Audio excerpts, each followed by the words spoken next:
I don't stand side by side with nobody till I bleed with them first. What did we just see? You probably think this world is a dream come true. When I step into this ring, yeah, bro, I am addicted. Don't sleep on Luca! Maybe tomorrow we'll all wear 42. If you fight for your dreams will fight for you! Outkast is the Atlanta rap duo consisting of Andre 3000 and Big Boi. From 1994 to 2006, the duo released 6 studio albums. As I said at the end of the last discography review, I consider Outkast the greatest musical duo of all time. And when you listen to their discography, it is no surprise.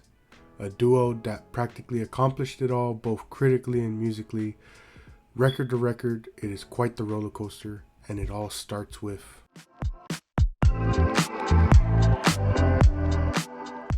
Southern Playalistic Cadillac Music is the debut record from Outkast, released in 1994, coming in at 17 songs and about an hour and 4 minutes.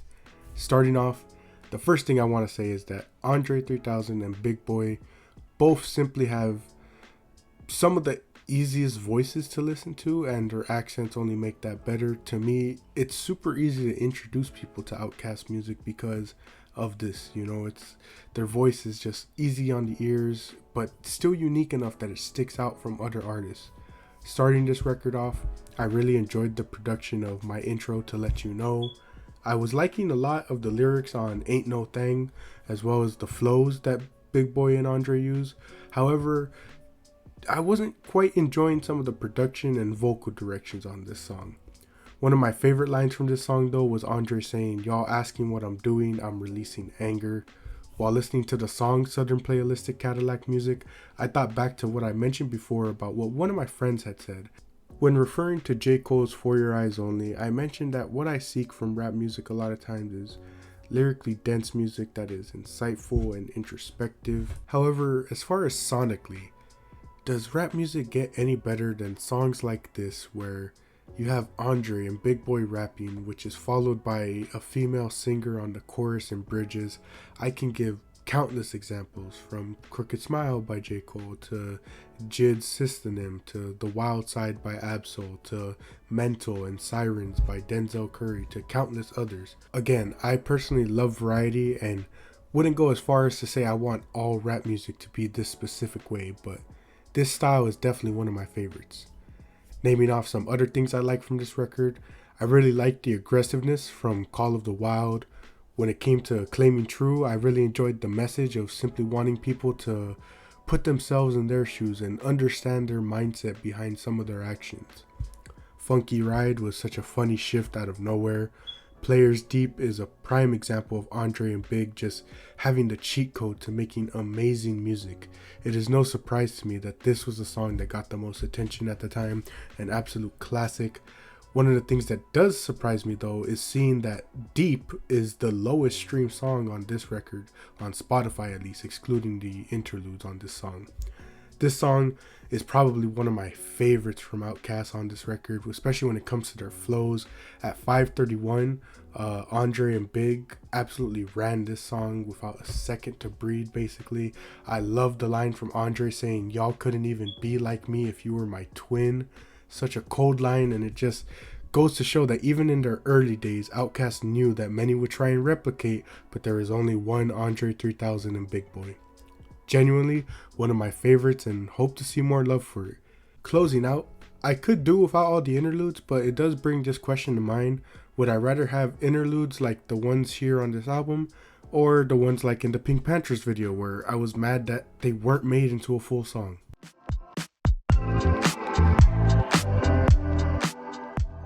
Two years after Southern Playalistic Cadillac Music, Outkast would return with their 1996 release ATLiens, coming in at 15 songs, 57 minutes. This was actually the 101st album I walked, so I just needed to do a quick re-listen for this one, and this record, anytime I listen to it, just an absolute classic with just hit after hit. I absolutely loved this record when I first listened to it, and again, it still hits every time. Whether it's the infectious vocals, or the flows from a song like ATLiens, or the moody production and heartfelt emotions on a song like Jazzy Belle, this record hits on all accounts. To me, this is one of Outkast's most complete records. I don't have a whole lot of notes or things to say about this record other than just it's an absolute classic, and potential spoilers for the end, probably one of my favorite Outkast records. Some of their best work in all categories, from the bars to the flows to the production. Everything comes together for an amazing album, one that I'd even go as far as to say is one of my favorites from the decade.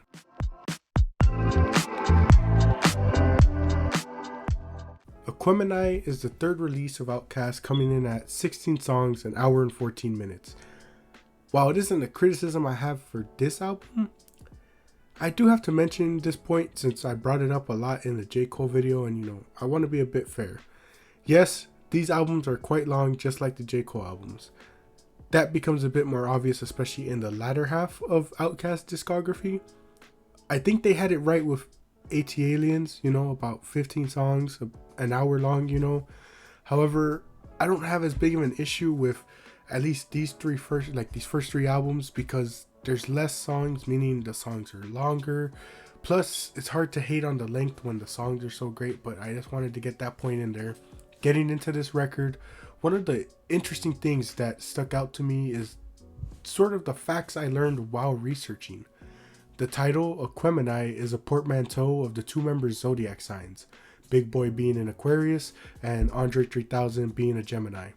While I personally don't care about that stuff, I found the explanation interesting, as the album was meant to represent their differing personalities. That adds a lot of context and clarity, especially to some of the thoughts I had while listening to this album. When it came to Return of the G, the absolute speed Andre was rapping with was so great and fun. One of the things we talked about with Southern Playalistic Cadillac music was the interludes. On this record, it was like they stuck them at the end of the track rather than being their own things. I don't know why. I didn't have any notes on this particular song, but I really enjoyed the song Rosa Parks. As you know, I do my first listens while walking and then more listens during the script writing process. So when I was first walking and I was listening to the song and it was getting towards the end and the interlude on Rosa Parks started playing, and I was like, this is very Wu-Tang-esque. And then it transitioned into Skew It on the Bar with Raekwon. Obviously I wasn't able to see that while walking, but I just found it funny that I was instantly able to recognize that style. This song was perfect from its production to verses. It was just masterfully executed. Raekwon was perfect in his execution, adapting to the type of song Outkast presented to him and not sounding out of place, like some rappers may sound. Aquemini, the song, was a personal favorite Andre 3000 verse for me. I love that message of not judging on appearance, and that this album is once again their way of telling their stories and experiences in life. The difference in the two verses also demonstrates what we mentioned at the start, the difference in their personalities, but still having that similar purpose and message to share in life. One of my favorite lines on the album comes from Y'all Scared, where Big Boy says, even though we got 2 albums, this feels like the beginning. It just sticks out as it shows that despite the success of their previous 2 records, the duo felt there were greater things ahead. To close out this record, I have to talk about my absolute favorite part of the entire record though. When I was taking a look at the track list, ahead of time, getting myself prepared to listen to this album, nothing excited me more than seeing The Art of Storytelling Part 1 and The Art of Storytelling Part 2. As I have stated before, I always look forward to music with substance to it, and one of my favorite things is when an artist can tell a story from beginning to end. I love it when albums and songs stick to a specific theme and can tell a story from beginning to end without getting off track. So I was very much excited to hear these 2 songs, and of course, seeing as how I'm highlighting them here, they didn't disappoint. I don't want to spoil things, but I already said it before. I consider Outkast the greatest musical duo of all time, and it's because of songs like this. The Art of Storytelling Part 1 already starts off with this light yet somber beat, already setting the mood. Then Big Boy comes on, starts talking about his relations with a woman. After some time, he realizes that he needs to put an end to these relations and spend more time with his daughter. Then Andre comes in and starts talking about a girl named Sasha who was friends with this woman that Big Boy knew. While Big Boy's story dealt with the sort of promiscuous side of life, Andre's story deals with the story of addiction. Andre's interactions with this woman led to some life-altering revelations that ultimately led to his success. However, when he returns home, he's unable to find her. Her mother tells him that she's in an abusive relationship. Andre talks about how whenever they perform in Atlanta, he just hopes that he'll one day see her in the crowd again. However, just weeks later, that girl is found dead from an overdose behind a school. The saddest note is that she was just 2 months away from having a child. As the chorus shows, Big Boy and Andre are each drastically affected by these experiences, but the only way they know how to come to terms with stuff like this is through music. Music is their sanctuary, the one true safe haven that they feel they can get these emotions out without fear of judgment. The one thing I love the most about this song is the connection. As we, keep mentioning, Aquemini is about Big Boy and Andre 3000 being two completely different people with different personalities, and yet they are bonded by similar life experiences. The two girls in the story, Susie and Sasha, were friends that both men had their own relations with. And yet, despite their experiences being different in some ways, they were still similar in some ways and also taught them similar things. It was his relations with Susie that made Big Boy put an end to that lifestyle and focus on his family. Similarly, Sasha made Andre realize that he needed to start looking at people and life in general differently. When talking about, the future, Sasha was asked what did she want to be when she got older, and her answer was alive. As someone on Genius beautifully puts it, Andre was similar to Big Boy in the sense that his only perception around Sasha was based around their relations. But it is this statement that makes Andre realize that there is more to the lives of people that he interacts with that he may not see. The struggles and personal battles that one goes through. It is what changes his perspective, and a change that is reflected throughout his musical career. Two different experiences, and yet both men got sort of the same lesson out of it, and it's something that keeps them bonded throughout their music career. The fact that their lives were so connected and intertwined this way without even knowing is something that is amazing to look at. And speaking of connections, the outro of this track is what connects us to part 2. In the outro, we hear a grandmother comforting her grandchildren in the midst of a storm. The closing line of the song is the grandma saying, "Baby, don't be scared. It's going to be all right. It's just the Lord doing his work, okay?" Now, one connection is obviously the story of part 1. Despite all the trials and tribulations of part 1, one can argue it is what shaped both men and even brought them together in the first place. But secondly, it's what connects us to part 2. If you thought part 1 was a bit somber, part 2 is even worse. The piano is already giving off a sadder vibe to it, but then you pair it with the distortion in Andre's verse and the tone of his voice, and you just know the song is more serious than the last. The Art of Storytelling Part 2 is more so about a hypothetical situation rather than the two's previous experiences. In this instant, the two are discussing the apocalypse. Once again, the two perceive it in different ways. For Andre, he pictures this apocalypse where all hell breaks loose. Hellhounds and aliens are seen throughout the earth while disasters like earthquakes occur. And yet, in his final moments, all Andre cares about is making sure his son and women are safe while calling his friends to come over and record one final song together. He mentions meeting at the center of the earth and playing a song for the earth. So in a way, you can view it as him trying to save the earth. However, the earth continues to crumble, and Andre sort of compares this situation to rape, saying how we as humanity only take advantage of Earth and use it for its resources. We never appreciate and love the beauty of Earth, and again, just take advantage of it. Big Boy's side of the story is like Andre's, attempting to get to the dungeon, their safe haven. He references how previously places offered a deal where if people turned in their guns, they would be offered playoff tickets. Big Boy declined this offer and mentioned how his safety and ability to protect his family was much more valuable than a temporary happiness of a playoff game, especially one that, as he mentions, saw the Hawks lose to the Hornets anyway. This decision ultimately pays off during the apocalypse as he has a means of protection. The rest of the verse is about his drive to the dungeon, describing how the clear skies are quite the opposite of what one would expect, as a sign of disaster, but there's still other indicators that he has from his personal life, such as being from the south and seeing that nobody's sitting on their front porch. Along the drive, Big Boy is having to fight his way to get to the dungeon, and even says that he feels he saw the 4 horsemen in the distance. However, nothing is going to stop him from getting his family to the dungeon and recording the final song ever with Andre and the rest of the guys. In a cool little fourth wall break, we literally hear Big Boy describe himself arriving, writing his last verse as quickly as possible, going into the booth as soon as Andre's finished, and then even describing how, as he's getting ready to make this final song, he describes the beat as dirty and distorted, which is exactly what we hear at the beginning of this song. The song closes with the line, "Who said good folks is not supposed to die?" And then this deep voice just repeats the line, "All's well, nothing's well." This line is a play on the idiom, "all's well that ends well." As we've seen through these 2 songs, that is not the case.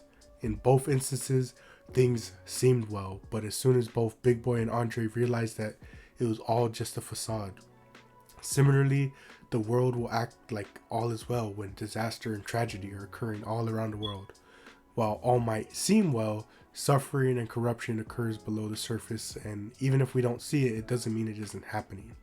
These songs are absolute masterpieces.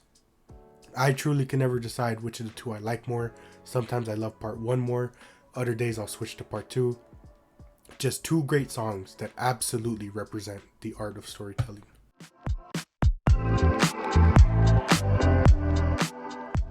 Stankonia is the 4th studio album from Outkast, coming in at 24 songs, an hour and 13 minutes.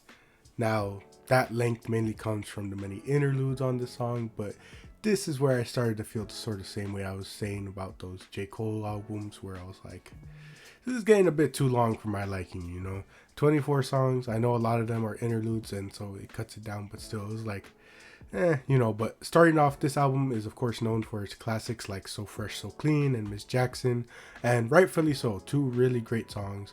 Miss Jackson is obviously one of their biggest hits due to its sound, but that doesn't mean the overall song doesn't have a great story. But after that, we sort of transition to some other songs, such as one of the first songs we have, Snappin' and Trappin', and hey look, it's the guy that had everybody mad at the Grammys. I'm of course referencing Killer Mike being featured on this song.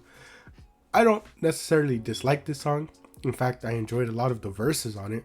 However, the production on this track is a bit too out there for my liking. If I had to describe it, I don't know why. The only thing I could think of was like the fact that like the production, like the beat of this song just gave me Luigi's Mansion vibes. Like I was like very thrown off by the way the beat was out there. But again, I really did enjoy a lot of the verses.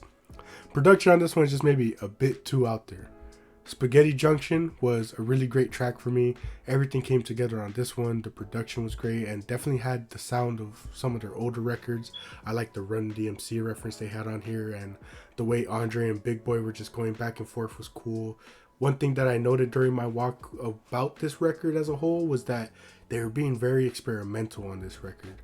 When researching, you learn that this record was meant to experiment with various sounds from the likes of funk, rave, psychedelia, rock, and even gospel.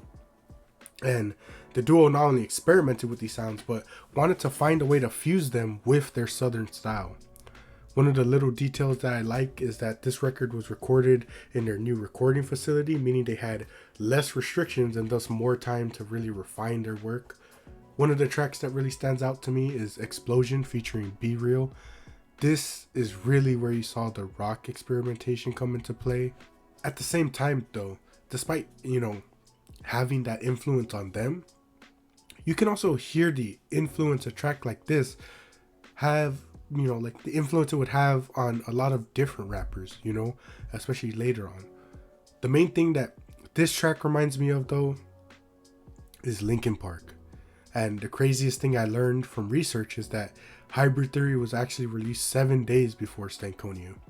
I bring this up because it's just so crazy that they have this similar sound and were just released days apart, and it just kind of goes to show what was the sound around that time. But I just found that really cool because, if you don't know, I mentioned the Linkin Park thing, and like why that, like it sounded so much like that to me is because that's that's sort of the music, you know, that I grew up around, especially considering the range of, you know, time I was born, you know, and like this is the music my dad really raised me on, you know. So it's like that's one of the first thing that came to mind when hearing this, because, you know, I've just listened to Linkin Park all my life, and so I hear that and I'm just like, man, it sounds so similar. And to learn that they were released so closely together, you know, it just goes to show what was influencing people around that time, you know. And it's very cool to see it in a completely different genre, you know. But moving forward, Humble Mumble was a fun track, but also just very chaotic. Cruising in the ATL was so good to me, but of course it's just an interlude and not a full track. I really liked the experimentation on this album. I liked the various topics discussed on it. I liked all the different elements from various genres and, you know, worldly issues that are implemented on this album. I just don't know if I can necessarily call it one of my favorites though, but it's still an album that I enjoy.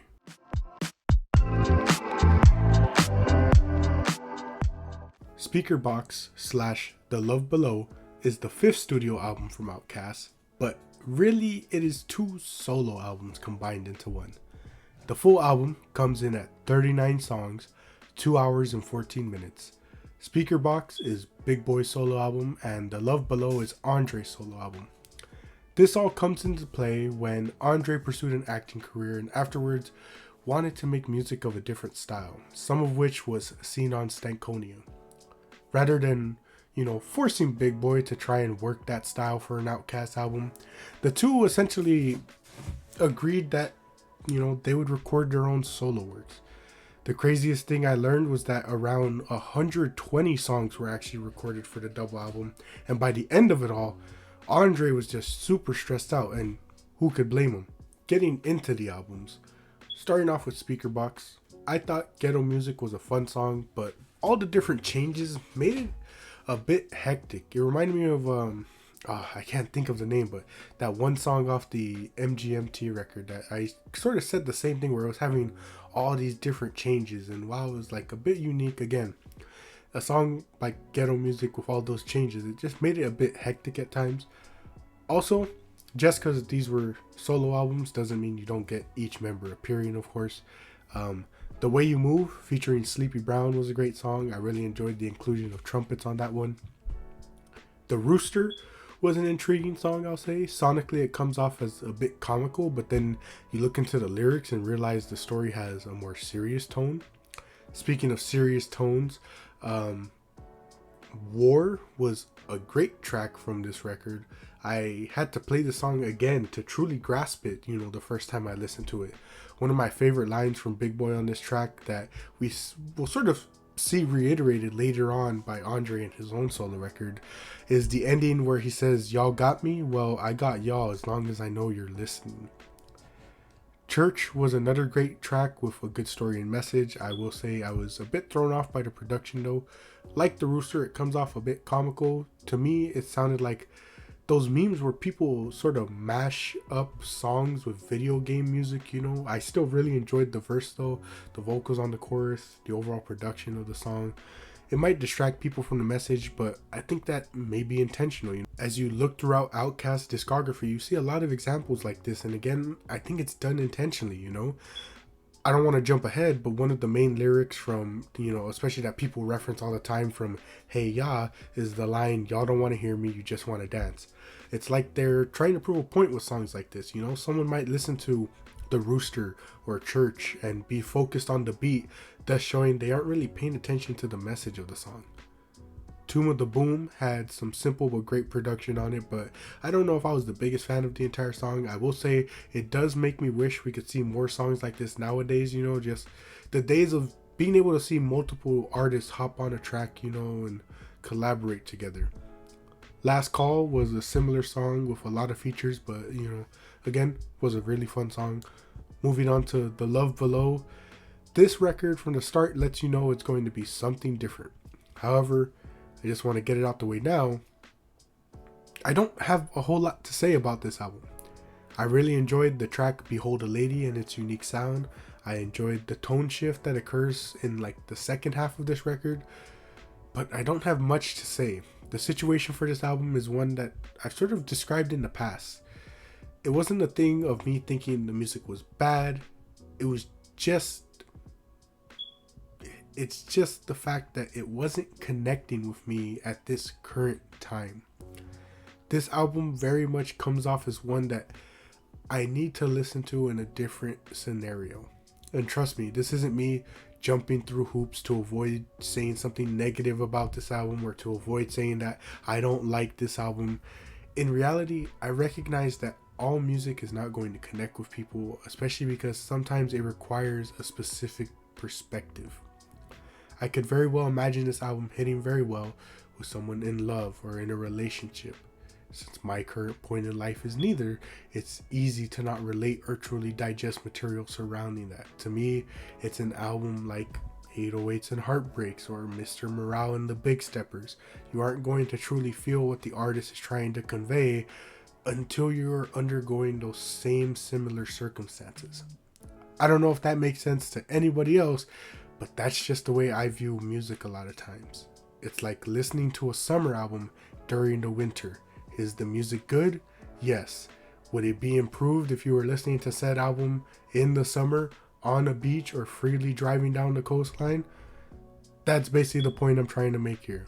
I look forward to being in love one day and coming back to this album and seeing how my opinions change, what sort of thoughts I'll have on it. But as far as, just trying to describe it as a whole, I don't really have a whole lot of thoughts on it.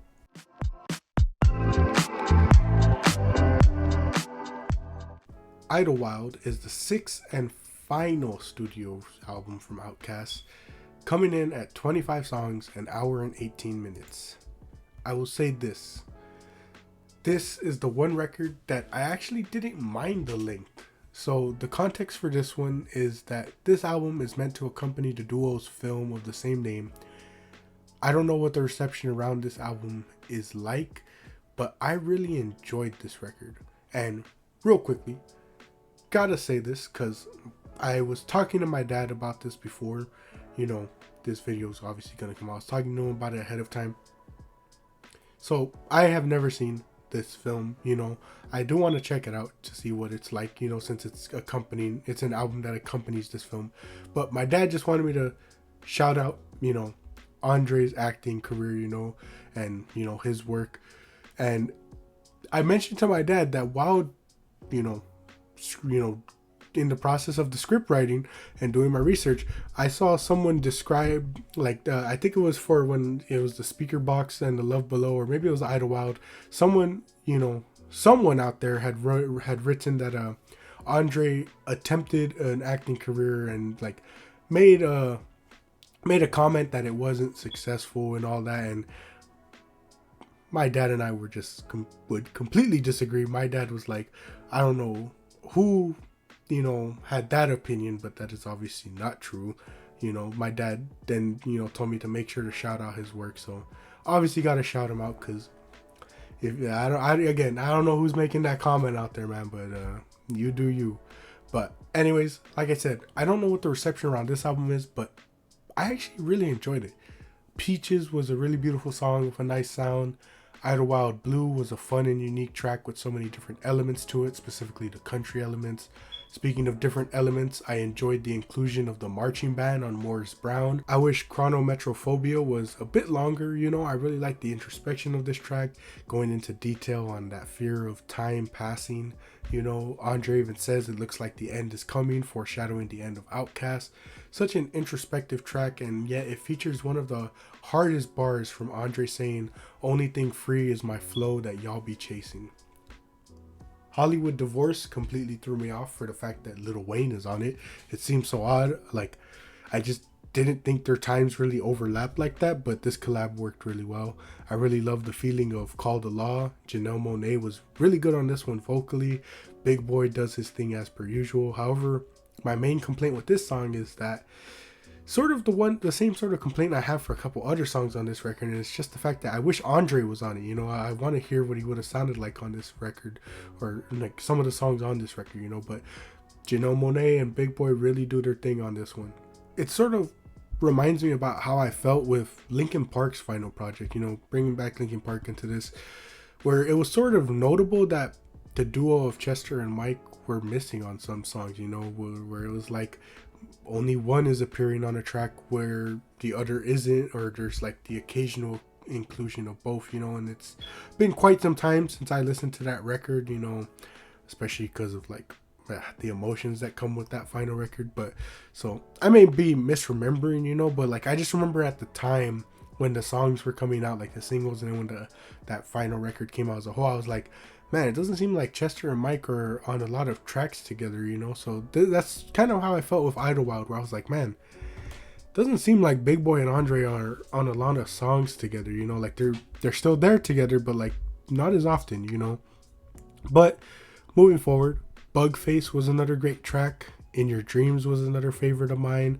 And here is where I have to say that Killer Mike and Janelle Monáe have to be my favorite features from this record, along with Sleepy Brown and Scar. Some appear on other albums, and again, they've just been my favorites throughout. You know, these four were really good on this album. They're really good on previous records from Outkast whenever they've appeared, such as Killer Mike and Sleepy Brown, you know. So I really enjoyed those four.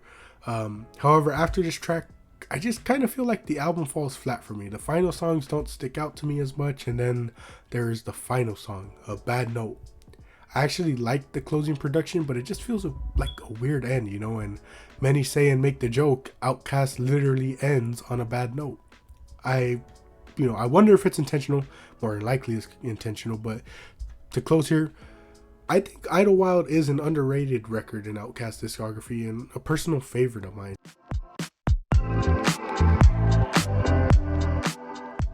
So, before we get into the final thoughts and rankings, I just wanted to quickly say something here because I didn't want to interrupt the beginning of this video or any parts of it.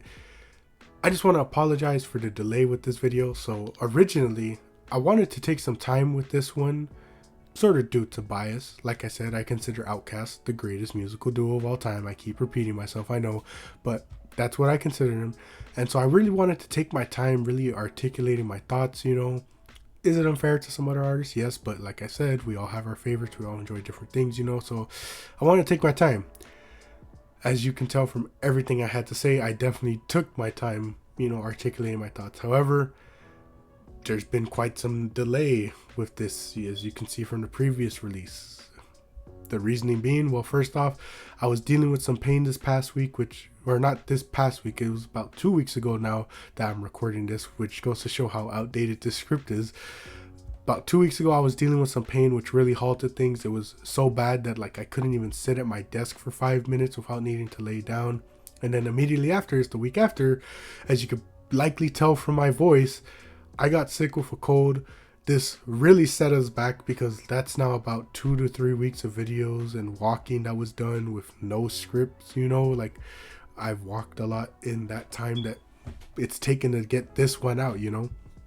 As it stands, when this video comes out, I'll be moving on to yet another artist, and along with that, I still have more, you know, scripts to write in this process, you know. But that leads me to my next point. While I enjoy this series, I know people also really enjoy some of the other content I do, such as the ones pertaining to wrestling, and I haven't done a video on that in a while. And trust me, I have one in the woodworks, you know. Like I just recently bought a whiteboard so I can like start planning things out more properly, you know. And I have a section on this whiteboard that says scripts in process and another section that says videos ready to record, you know. So I'm getting there, you know. So I definitely have a wrestling one coming soon, you know. But like I said, there's some people that want that stuff, so, and I haven't done it in a while, so I want to do something like that. And also I just, you know, I don't want to feel confined to devoting all my time to this series, you know. So you may see some time between the discography views, but you know, I'm not complaining. I love this little hobby of mine, but I just wanted to get these thoughts out, you know, to let everyone know who listens, you know, and to just sort of explain what's been the delay and what's been going on.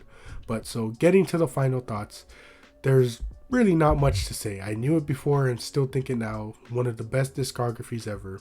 A duo that climbed to the mountaintop and left their mark on music. 6 albums with some of the best to come out of the genre and music as a whole. Many still clamor for the duo, but they left at a perfect time. My only plea really is to Andre. He is his own man, and you know, he has his own feelings, but I hope he understands that his fans just want to hear him. Especially, you know, it's evident by the fact that people willingly checked out his flute album just to hear his music. He let them know that you're not going to hear me rapping, you're not going to hear me making music. This is just me with my flute, you know, and people still went out of their way to check it out, you know.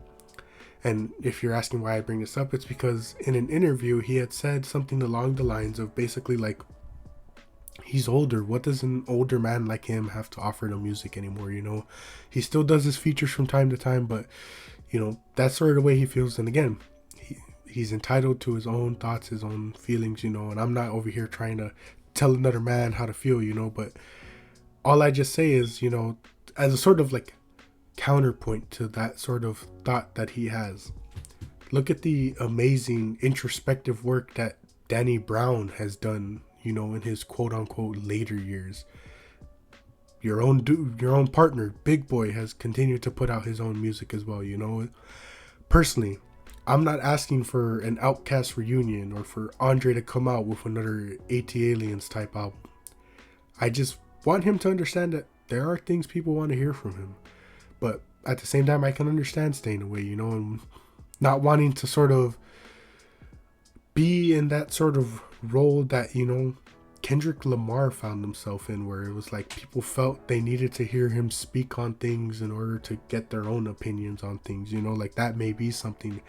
But, you know, I bring it up in the sense that, you know, people just sort of want to hear what a guy like him would have to say about certain things, you know, and that's why people still clamor for their music, you know. Ultimately, like I said, it will always come down to him, and I just hope he knows, and I hope both of them know, you know, because so many times when it comes to a duo, it's always like people always try and make you pick one over the other. No, I just hope both Andre and Big Boy know that people still have immense love for them and their contributions to music, you know. I mean, just recently we saw, I believe, I don't know if it was Offset or Quavo, one of them mentioned something about the Migos, you know, and like them as a girl, like I forgot what it was, but they basically, like, you know, they said something. I do believe they had said that, you know, only Outkast is above them, you know, but like it sparked this whole debate where, you know, people were talking, you know how things go online nowadays, where, you know, you bring up an argument and then some side comes in and they, you know, they try and argue stuff, you know. I mean, I don't really want to get into these debates, but like you see it recently where it's like people are trying to convince you that To Pimp a Butterfly isn't a great album, isn't, you know, one of Kendrick's best works, you know. I'm personally a Good Kid, Mad City type of person over To Pimp a Butterfly, but they're both really great albums, and yet you have people trying to convince you that To Pimp a Butterfly isn't, you know. And similarly, you saw those type of people try and come out and talk on Outkast, and everyone was like, don't even try it. This is one of the best duos of all time. This is one of the best rap duos of all time, best groups of all time, you know. They have one of the best discographies that if you try and pair against, it's just almost unfair to go against even just their first 3 records. But again, all 6 as a whole, I really enjoyed, you know. That's just the amount of love that people have for these two. But getting to the point, as it stands, my current rankings for Outkast's discography goes as follows: Speakerbox / The Love Below at Last, followed by Stankonia, Southern Playalistic Cadillac Music, Idlewild, Aquemini, and ATLiens at first. I know some might think that is a bit of a weird ranking, you know, but as it stands, that's just how I feel. And like I said earlier, things can change with time and experience, so who knows what this ranking might look like in the future. Just an amazing discography that is necessary for anybody that is looking to get into the rap genre. This is an absolute necessity of a discography to listen to, you know. Also, because I haven't said it anywhere in this video, give it up for Outkast for having amazing album covers as well. Even the simple ones I enjoy. I don't think they have a bad album cover to their name. Just amazing music from 2 extremely talented individuals who, despite their different styles and lives, came together to create some all-time music. From here, like I said, I don't know when the next one will be, but I'll let you know what to expect. While writing the Pink Panthers review, I was in the midst of listening to Outkast Discography. To put it simply, I finished Outkast Discography on the 11th of March, but like I said, there was all these delays in writing the review, getting the video out. So a lot of time has passed, obviously, as we're in the beginning of April. So from the 12th to the 29th, I listened to Rocket Punch, Jid, Purple Kiss, and Run the Jewels. When this video comes out, I will be in the midst of Radiohead's discography, and I don't know who I have planned next, but I'm obviously like shaking things up, you know, going to different genres, so we'll see who's next.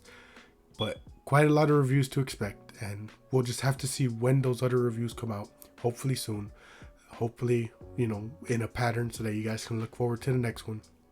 Until next time, thank you for your patience and for listening. More videos to come, as we got the usual Philly talk, likely a wrestling video, like I said, sprinkled in there, maybe a couple more sprinkled in there, and then obviously the Rocket Punch review is the next one.